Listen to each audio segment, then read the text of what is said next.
भारत की न्यायपालिका कितनी सड़ चुकी है, हमारे कानून कितने घटिया हैं, हमारी पुलिस व्यवस्था, प्रशासनिक व्यवस्था कितनी सड़ी हुई है, उसका एग्जाम्पल आपको बताता हूं। 2014 में एक व्यक्ति ने बोला था कि हम 42% हैं, अगर मोदी हमारे यहां आए, हमारे क्षेत्र में आए, हम बोटी बोटी काट देंगे। और वो व्यक्ति आज की डेट में सांसद भी हो चुका है। 2024 में उसके खिलाफ चार्ज फ्रेम हो रहा है। याद रखिए, अभी जांच पूरी हुई है और चार्ज फ्रेम हुआ है। इस स्पीड से अगर 10 साल लग गया चार्ज फ्रेम होने में, तो फैसला आने में 10 साल लगेगा, क्योंकि गवाहों के बयान होंगे, दोनों पक्षों की जिरह होगी, क्रॉस एग्जामिनेशन होंगे, दुनिया भर की चीजें होंगी। तो 2034 तक डिस्ट्रिक्ट कोर्ट का फैसला आएगा। फिर अपील होगी हाई कोर्ट में। इलाहाबाद हाई कोर्ट में मुकदमों की इतनी भरमार है कि 10 साल के पहले हो ही नहीं सकता फैसला। तो यानी 2044 में हाई कोर्ट का फैसला आएगा। और किसके लिए आएगा? माननीय प्रधानमंत्री जी के केस का फैसला आएगा। फिर मामला सुप्रीम कोर्ट में आएगा। सुप्रीम कोर्ट में भी 10 साल, यानी 2054 में सुप्रीम कोर्ट डिसाइड करेगा कि जिसने कहा है 2014 में कि बोटी बोटी काट दूंगा, वो उसको सजा मिलनी चाहिए कि नहीं।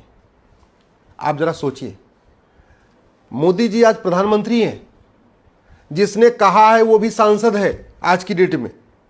अगर प्रधानमंत्री जी के केस का फैसला करने में इतना टाइम लग रहा है, और वो भी उत्तर प्रदेश में, जहां 2017 से योगी जी की सरकार है। 2014 में जब उसने बोला था बोटी बोटी काटूंगा, उस समय अखिलेश यादव की सरकार थी। लेकिन 2017 में योगी जी मुख्यमंत्री बन गए।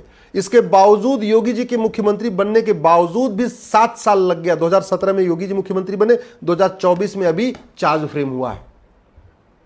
अब आप कल्पना करिए आम जनता के साथ क्या होगा। गांव का किसान, गांव का मजदूर, उसके मुकदमों का क्या हाल होगा। अगर माननीय प्रधानमंत्री जी के केस का यह हालत है, तो आम जनता के केस का क्या हाल होगा।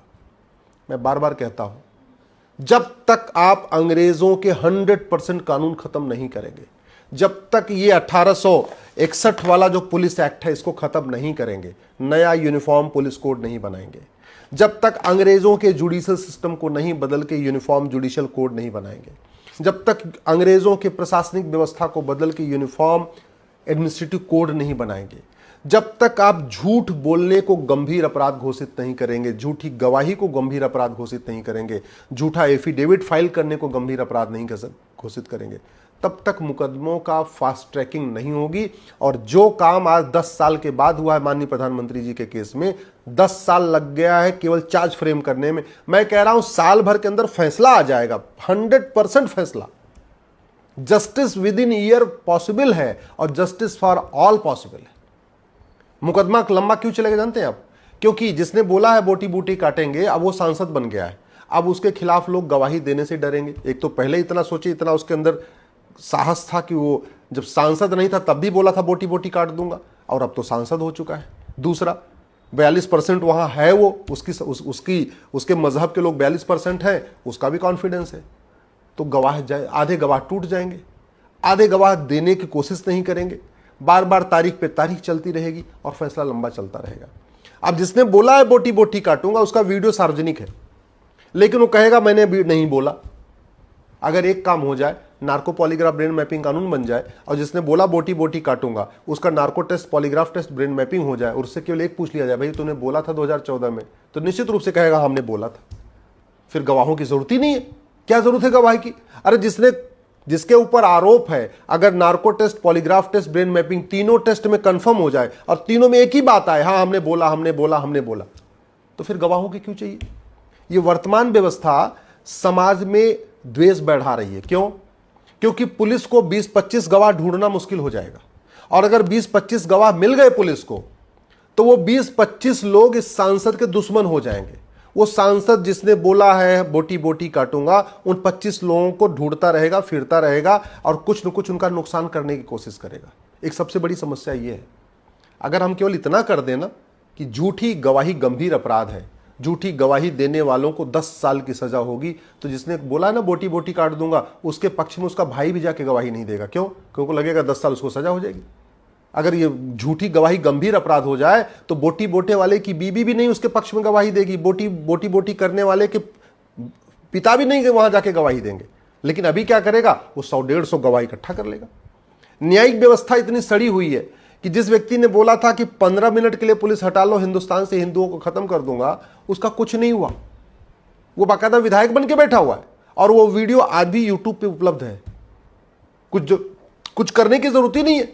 वीडियो की जांच करा लो, फोरेंसिक जांच में 1 हफ्ते में पता चल जाएगा वीडियो सही है कि झूठ है, वीडियो असली है कि नकली है।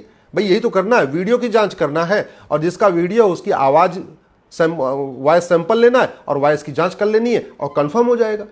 3-4 दिन में, मैक्सिमम 1 हफ्ते में पता चल जाएगा कि वीडियो असली है कि नकली है। तो वैसे ये बोटी बोटी वाले का भी वीडियो जांच कर लो, 1 हफ्ते में कंफर्म हो जाएगा। और ज्यादा कंफर्म करना है, नार्को पॉलीग्राफ ब्रेन मैपिंग कर लो, लेकिन नहीं करेंगे।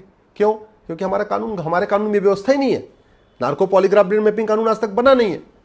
झूठ बोलना गंभीर अपराध है नहीं, झूठी शिकायत गंभीर अपराध है नहीं, झूठा एफिडेविट गंभीर अपराध है नहीं, झूठा जांच करना गंभीर अपराध है नहीं।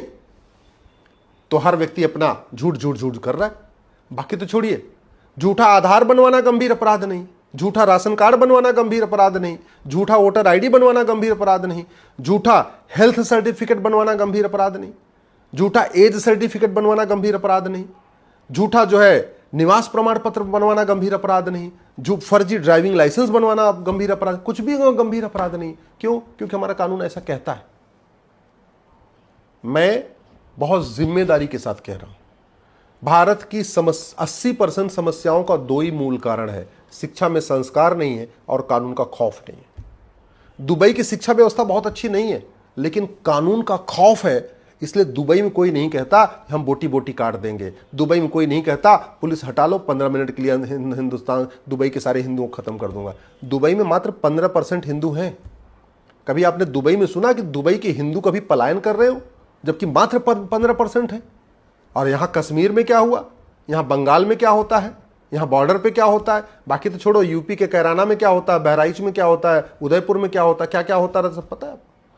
कभी आपने सुना कि दुबई में सरतन से जुदा का किसी का नारा लगाने की हिम्मत पड़ी हो? भारत में क्यों लगा रहे?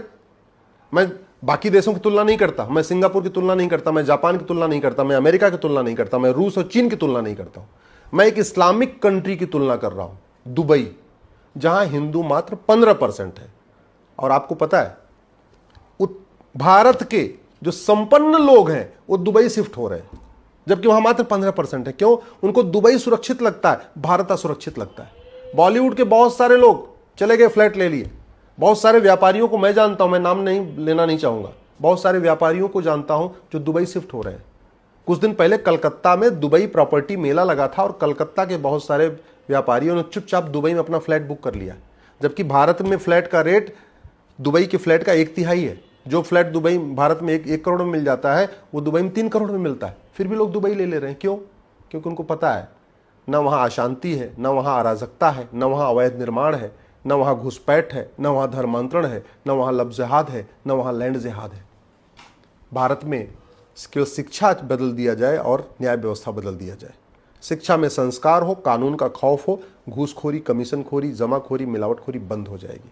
शिक्षा में संस्कार हो, कानून का खौफ हो, नशा तस्करी बंद हो जाएगी, मानव तस्करी बंद हो जाएगी। शिक्षा में संस्कार हो, कानून का खौफ हो, घुसपैठी अपने आप भाग जाएंगे, धर्मांतरण अपने आप रुक जाएगा। शिक्षा में संस्कार हो, कानून का खौफ हो, अवैध हथियारों का कारोबार रुक जाएगा। शिक्षा में संस्कार हो, कानून का खौफ हो, हत्या बलात्कार 50% खत्म हो जाएगा। शिक्षा में संस्कार हो, कानून का खौफ हो, ये सफेद पोश लोग भारत छोड़ के भाग जाएंगे। अब आज तक किसको सजा मिली? 70,000 करोड़ का कॉमनवेल्थ घोटाला था, हुई किसी को आजीवन कारावास, किसी को फांसी हुई, किसी की नागरिकता खत्म हुई क्या? 1,76,000 करोड़ का 2G घोटाला, किसी को फांसी हुई क्या? किसी की नागरिकता खत्म हुई क्या? 1,86,000 करोड़ का कोयला घोटाला, किसी को फांसी हुई क्या? किसी की नागरिकता खत्म हुई क्या? बाकी तो छोड़िए कि किसी माओवादी की नागरिकता खत्म हुई, फांसी हुई, बताइए? किसी नक्सली की नागरिकता खत्म हुई या फांसी हुई? किसी कश्मीर के अलगाववादी की नागरिकता हुई, खत्म हुई या फांसी हुई? सिखों का नरसंहार करने वालों में किसी की नागरिकता खत्म हुई या फांसी हुई? कश्मीर में नरसंहार करने वालों की किसी की नागरिकता खत्म हुई, फांसी हुई? इसके बाद जितनी घटनाएं हुई हैं, चाहे वो कमलेश तिवारी हो, चाहे कन्हैया लाल हो, चाहे उमेश कोल्हे हो, चाहे देवराज हो, चाहे डॉक्टर नारंग हो, जितने भी भारत में, चाहे रतन लाल हो, चाहे अंकित सक्सेना हो, जितने भी भारत में हुई हैं, किसी भी हत्यारे की नागरिकता खत्म हुई, फांसी हुई क्या? बाटला हाउस में इंस्पेक्टर मोहन चंद शर्मा को मारा था आतंकवादियों ने, क्या उनको फांसी हुई? इनकी नागरिकता खत्म हुई? जब कानूनी घटिया है, पुलिस व्यवस्था सड़ी हुई है, न्यायिक व्यवस्था सड़ी हुई है, प्रशासनिक व्यवस्था सड़ी हुई है, तो अराजकता खत्म नहीं होगी। केवल बातें करने से, अच्छी अच्छी बातें करने से, बड़ी बड़ी बातें करने से न शांति आएगी, न समृद्धि आएगी, न समता आएगी, न समानता आएगी।